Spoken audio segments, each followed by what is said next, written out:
Thanks for joining us on Valley News Live. A lot to unravel here as we have some wind and low clouds out. The wind today coming from the northwest, so it's cooling us off. And here's what we're looking at for early next week. With the timing of the snow moving in the afternoon hours, our Monday morning commute won't be the greatest impacted. By about afternoon, we'll see some impacts. There is a little bit of a track shift that we'll go over to, and that's going to continue to be something that we'll keep you advised of here. As we go into Tuesday next week, there's going to be accumulations, so both the morning and afternoon commutes will be impacted, and the storm will be exiting late. Now, it's appearing that not all of our areas will be hit with snow or the heavy bands, and it does look like after this goes through, depending on the track of the heavy snow, it will impact our temperatures greatly on Wednesday with some mighty colder air and north winds returning. Here's the latest on the track of this storm. And again, this is jumble them models up together, and this is what we think is going to happen based on the information we have right now. Monday, as we go through midday, snow will move up through Sioux Falls and into the Southern Valley as we go toward the drive time home. So the snow really just getting started for your drive time in our area. By the way, the pink here, that's areas of icing, and the green is flat out rain.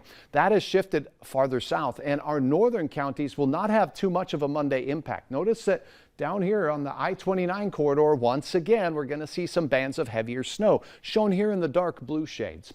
Now, the wind will begin increasing as we go through the overnight. That's when the accumulations begin. When we rise and shine on Tuesday, it looks like our southern counties and the South Dakota counties, Southern Lakes counties will have some accumulations to deal with as the wind really picks up out of the north for Tuesday morning. There will still be some areas of wet and icy conditions going into central and southern Minnesota, and flat out rain that could freeze on road surfaces as well. Notice the reduced chance of impacts in our far northern communities. Heading into Tuesday afternoon, the accumulation continues for southern portions of the valley into Lakes country as the storm exits through Lake Superior. And as it does so, our wind will get even gustier, causing some blowing and drifting. Because of the warmer temperatures aloft, this is going to be some pretty heavy, wet snow, but not as wet as that round from our last Colorado low that lasted 4 days. Here's a look at the greatest risk for 8 inches of snow in the white band here. Now, there's going to be areas surrounding this that could get lower amounts of snow, and not everybody in this white band is going to see 8 inches of snow, but it is greatest chance south of Fargo, southeast North Dakota into Lakes country, and the trend has been for shifts to the south. Uncertainties certainly remain, but that's how it's looking right now. Here are the weather conditions as we head outdoors on your Thursday evening. It's a cold one. We told you temperatures would fall today. It was warmest as you headed out the door in the morning, near 20 degrees, and we've seen temperatures steady to slowly falling across much of the region. We've actually gained a couple of degrees in Fargo, 17 in Grand Forks. It's a little warmer in Bemidji, but the cold pool of air out in the Devil's Lake Basin is heading our way with those northwest winds. We have seen temperatures, well, they've collapsed, folks. It's 22 degrees colder right now than it was yesterday in Fergus Falls at this time.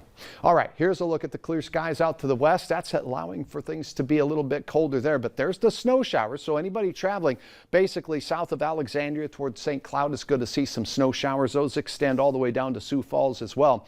That's the regional picture. Where's that snow heading? Straight up to Duluth, and it stays out of our area for the evening tonight.